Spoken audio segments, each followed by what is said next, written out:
हज़रत पंचम जिनका मैं तारुफ़ कराना चाहता हूँ आपसे, जिनका पूरा नाम आर.डी. बर्मन है। आप सब आर.डी. बर्मन के नाम से जानते हैं उन्हें। पंचम के साथ मेरा ख़्याल है मैंने अपने करियर की ज़्यादातर फ़िल्में इनके साथ की हैं। इन्हीं का म्यूज़िक रहा है और इन्हीं के साथ मैं अपना कहूँ तो मैंने अपनी तरबियत या अपनी ग्रोथ या म्यूज़िक जानने की थोड़ी बहुत हुई है तो मेरी इनके साथ हुई है। बल्कि अक्सर गाना कंपोज करते हुए इनके साथ मैं कहा करता हूँ कि मैं जब तक इनसे 2-4 बार 5 बार सुन न लूँ, मेरे लिए वो गाना पिक्चराइज करना मुश्किल होता है। पहले ज़माने में वर्ड ओरिएंटल गाने हुआ करते थे, लिरिक पे ज़्यादा जोर दिया करते थे लोग। आजकल के जो डायरेक्टर है आपने देखे होंगे कि शॉर्ट डिविजन्स और किस तरीके से पिक्चराइज करेंगे वो उसके बारे में डिस्कशन ज़्यादा करते हैं। वो पहले उतना नहीं हुआ करते थे एंड छोटा म्यूज़िक हुआ करता था, जैसे इंटरल्यूड म्यूज़िक, इंट्रोडक्शन म्यूज़िक, हम लोग जिसको कोडा म्यूज़िक कहते हैं, जैसा कि क्रेसेंडो, क्लाइमैक्स, उस टाइप के म्यूज़िक कम हुआ करते थे। तो आजकल क्या हो गया कि नेचुरली वो ऐसा जब ये स्टाइल चल पड़ा तो हर गाने में म्यूज़िक का प्रभाव ज़्यादा हो गया है। और माफ़ कीजिए मेरा हिंदी थोड़ा सा गड़बड़ होता है क्योंकि मैं बंगाली हूँ। एनीवे, तो ऐसा सब हुआ है। और आजकल क्या होता है कि ये तो ज़रूर कहूँगा कि थोड़ा बहुत डबल मीनिंग वाला गाने लिखा ज़्यादा जाता है और चालू टाइप के गाने ज़्यादा चलते हैं और ठहराव वाला गाना उतना नहीं चलता है जो चलना चाहिए था इस वक्त। क्योंकि मैंने खुद आजमा के देखा सब, जैसे मैंने तीसरी मंजिल टाइप के म्यूज़िक दिया, फिर आशा जी गए माइक्रोफोन में, रफ़ी साहब गए माइक्रोफोन में, 1 2 3 4 किया कंडक्टर ने एंड ट्रैक शुरू हुआ और वो लोग गाने शुरू किए। तो शम्मी कपूर को देख रहा हूँ मैं सुन नहीं रहा था, मैं खाली शम्मी कपूर को देख रहा हूँ, मैं नासिर साहब को देख रहा हूँ। शम्मी कपूर कर रहा है, ऐसा कुछ कर रहा है, वाह beautiful, this song will be, ये वो ऐसा कर रहा है। नासिर साहब बोले वाह बाप का बेटा, ये वो ये सब कुछ कर रहा है। मजनू सुल्तानपुरी ने लिखे थे वो गाने, मजनू साहब बोले वाह मियाँ वाह, क्या बात है, क्या कर रहे हो, 1 टेक ओके।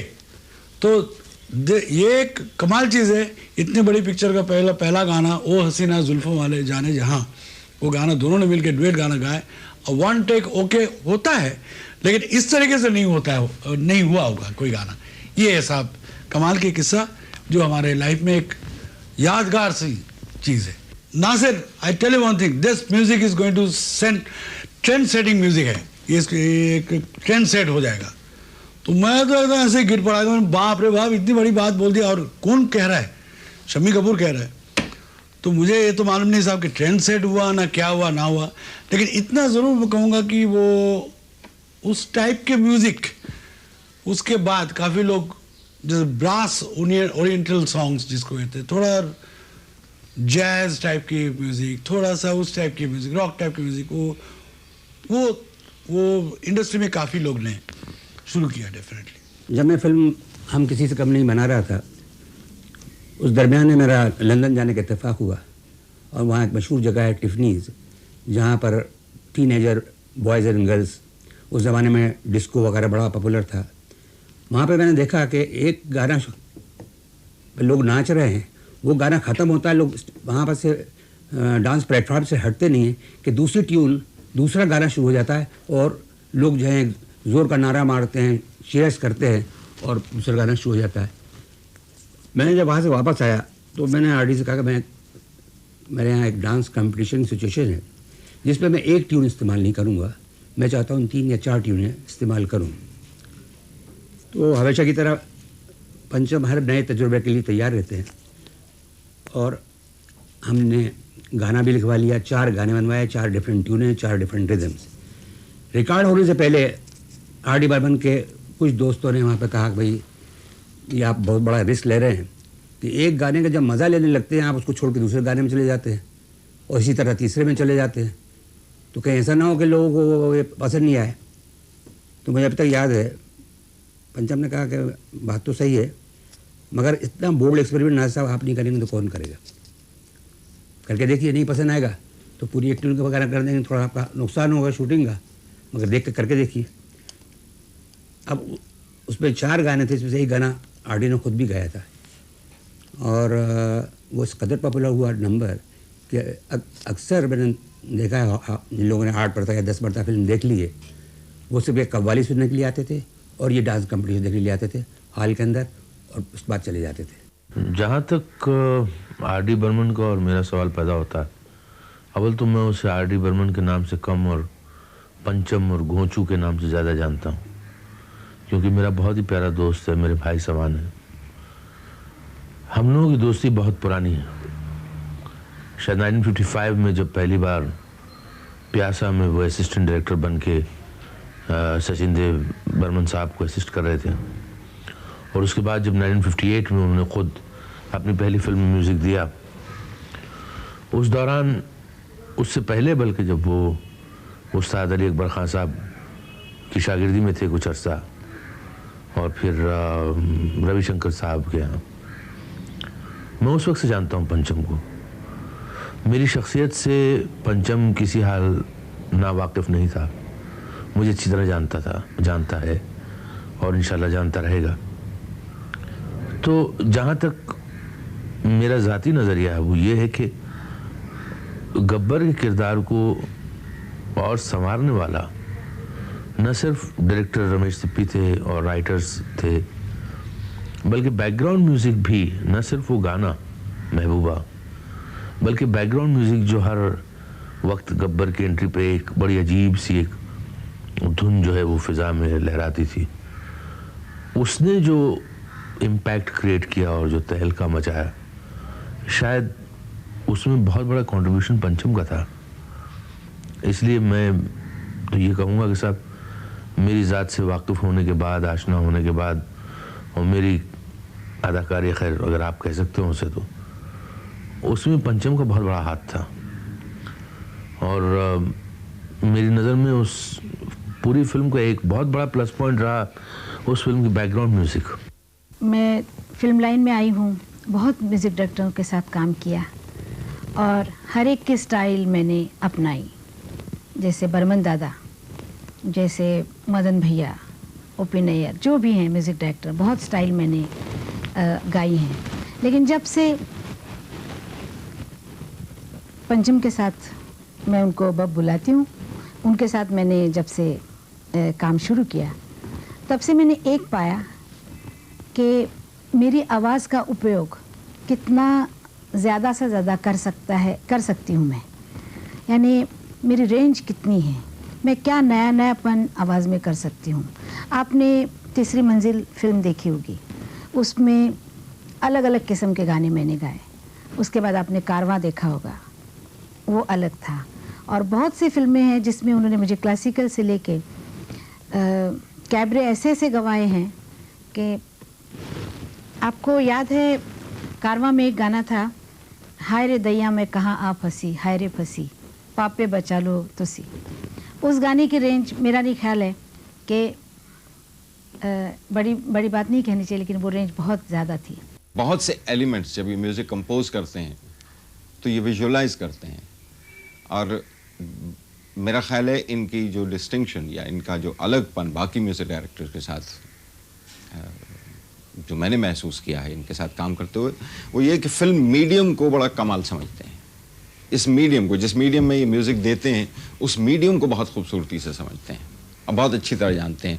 मतलब गाना कंपोज करते हुए वो आपको सीन्स भी सजेस्ट कर देते हैं, सीन या उनके म्यूज़िक में से निकल आता है सीन, और या कई जगह कोई म्यूज़िक कंपोज किया और ये आपको इमेजेस आपकी तरफ फेंकते हैं, वो इमेजेस जो मुझे लगता है कि इस मीडियम में म्यूज़िक देने के लिए बहुत ही ज़रूरी हैं।